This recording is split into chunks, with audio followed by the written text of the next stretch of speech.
മതത്തിനുള്ളിൽ ഇപ്പം നമ്മളിവിടെ പറഞ്ഞതുപോലുള്ള ഒരുപാട് തരത്തിലുള്ള വീക്ഷണങ്ങളൊക്കെ പറഞ്ഞു. എങ്ങനെയാണ് ഒരാൾ ഒരു വിഷയത്തെ പഠിക്കേണ്ടതെന്ന് പറഞ്ഞു.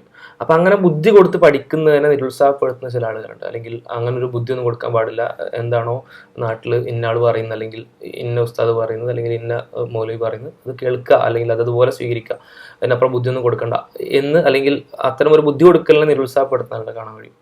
അപ്പം അതിനെങ്ങനെയാണ് മതം കാണുന്നത്? യഥാർത്ഥത്തിൽ മതപരമായ ഏതൊരു പ്രശ്നത്തെ പറ്റിയും പഠിക്കണമെങ്കിലും മനസ്സിലാക്കണമെങ്കിലും മനുഷ്യന് പടച്ചോൻ നൽകിയിട്ടുള്ള ഉപാധി എന്താണ്?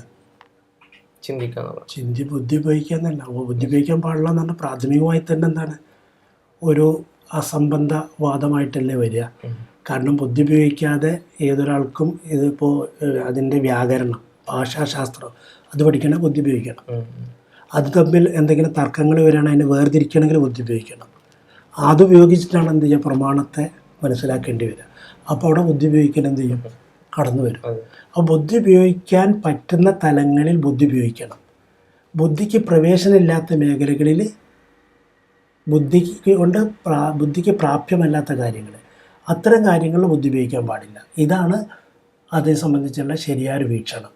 അപ്പോൾ ഇതിൽ എന്നാൽ തീരെ ബുദ്ധി ഒരു കാര്യത്തിൽ ഉപയോഗിക്കാൻ പാടില്ല, ബുദ്ധി ചിന്തിക്കാൻ പാടില്ല. പരസ്പര ആശയങ്ങൾ മനസ്സിലാക്കണമെങ്കിൽ വാക്യങ്ങൾ തമ്മിൽ തന്നെ കൂട്ടി വെച്ച് ചിന്തിക്കേണ്ടി വരും. ഖുർആൻ്റെ വിവിധ വാക്യങ്ങൾ തമ്മിൽ കൂട്ടി വെച്ചിട്ട് അവിടെ അതിനെ തമ്മിൽ ചിന്തിക്കേണ്ടി വരും. അതുകൊണ്ടാണ് വിവിധ കാലഘട്ടങ്ങളിൽ വിവിധ തഫ്സീറുകൾ ഉണ്ടായത്. തഫ്സീറുകൾ തന്നെ 2 തരം ഉണ്ടല്ലോ. ഒന്ന് മസൂറായ തഫ്സീർ എന്ന് പറയും, എന്ന് പറഞ്ഞാൽ നക്കിലിയായിട്ട് പ്രമാണങ്ങളുടെ വെളിച്ചത്തിൽ ഉദ്ധരിക്കപ്പെട്ട വാക്യങ്ങൾ നസ്സുകളുടെ അടിസ്ഥാനത്തിൽ വന്ന തഫ്സീർ. മറ്റൊന്ന് അക്കിലിയായ തഫ്സീർ. അങ്ങനെ തഫ്സീറുകൾ എത്ര എണ്ണം പൂർവ്വകാല പണ്ഡിതന്മാരുടെ ഇടയിൽ വന്നു. അപ്പോൾ അതുമാത്രമല്ല, അല്ലെങ്കിൽ പൂർവ്വകാല പണ്ഡിതൻ പറഞ്ഞ ഒരു തഫ്സീർ കിതാബല്ലാതെ വേറെ കിതാബ് ഉണ്ടാവില്ലല്ലോ. പിന്നെ നിരത്തി കിതാബ് വരാൻ കാരണം എന്താണ്? ഖുർആനിലുള്ള ചിന്തയാണ്. അപ്പോൾ ഖുർആനിനെ 2 തരത്തിൽ, ഒന്ന് പ്രമാണവാക്യങ്ങൾ ഉപയോഗിച്ച് അതിനെ എക്സ്പ്ലെയിൻ ചെയ്യുന്നു, 2 അവയെ കൂട്ടിവെച്ച് ബുദ്ധി ഉപയോഗിച്ച് എന്ത് ചെയ്യുന്നു, എക്സ്പ്ലെയിൻ ചെയ്യുന്നു.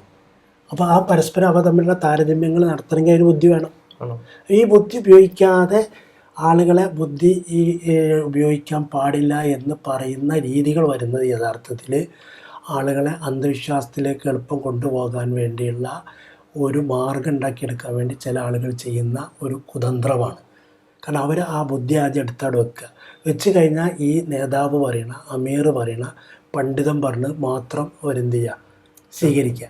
അപ്പോൾ അവരുടെ ബുദ്ധിയെ ആദ്യം അങ്ങോട്ട് വലിച്ചൂരി എടുത്ത് പുറത്തവിടെ വെച്ച് കളയുക എന്നുള്ള രീതി.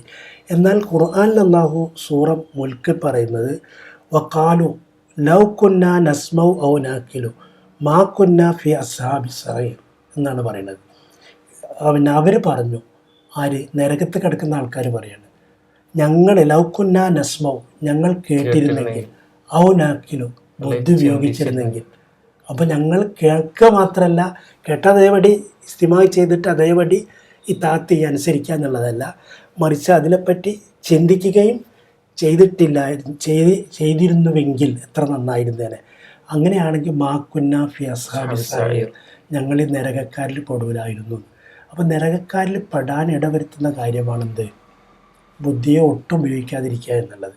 എന്നാൽ ബുദ്ധി ഉപയോഗിക്കേണ്ട സ്ഥലങ്ങളിൽ ബുദ്ധി ഉപയോഗിച്ച് തന്നെ എന്ത് ചെയ്യണം, കാര്യങ്ങളെ മനസ്സിലാക്കണം.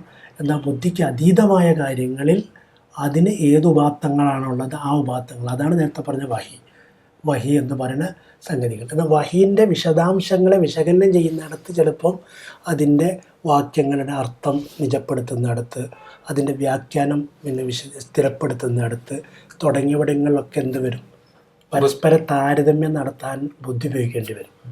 ആ ബുദ്ധിപ്രയോഗത്തെ അടക്കം തള്ളിക്കളയുന്ന രീതി യഥാർത്ഥത്തിൽ അന്ധവിശ്വാസത്തെ അരക്കിട്ടുറപ്പിക്കാൻ ചിലർ നടത്തുന്ന തന്ത്രപരമായ നീക്കങ്ങളുടെ ഭാഗമായിട്ടാണ് നമുക്ക് കാണാൻ സാധിക്കുന്നത്.